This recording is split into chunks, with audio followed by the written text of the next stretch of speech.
হাটে বল্টু মিয়া একটি গরুর সামনে দাঁড়িয়ে দামাদামি করছিলেন আর পাশে বল্টুও দাঁড়িয়ে আছে। বল্টু মিয়া বলেন, আরে ব্যাপারী ভাই, এইটা কি গরু আনছেন? সাইজ তো মাঝারি, দাম চান আকাশ সমান।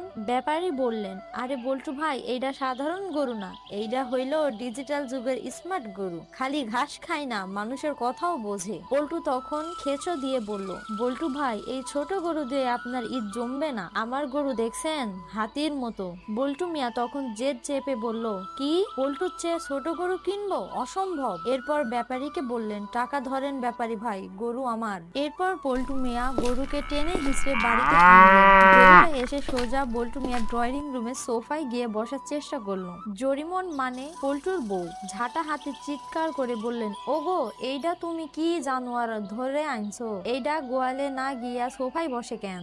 বল্টু মিয়া জবাব দিলেন, আরে বউ, রাগ কইরো না তো, এইটা স্মার্ট গরু। ব্যাপারী কইছে এইটা মানুষের কথাও বোঝে। বল্টু মিয়া গরুর উদ্দেশ্যে বললেন, এই যে বলদ ভাই, একটু উইঠা গোয়ালে যাও তো দেখি। গরুটা বল্টুর দিকে তাকিয়ে তারপর একটা হাই তুলে বল্টুর দামি খবরের কাগজটা চিবাতে শুরু করলো। জরিমন তখন বললেন, হা হা, তোমার স্মার্ট গরু তো খবরের কাগজই খাইয়াল ফেলছে, এখন ঠেলা সামলাও। ঈদের আগের দিন রাত, যখন পল্টু মিয়া রাতে ঘুমাচ্ছিল আর হঠাৎ শুনলো গোয়াল ঘরের বিকট শব্দ। বল্টু ও তার বউ টস হাতে নিয়ে দৌড়ে গোয়ালের দিকে গেল।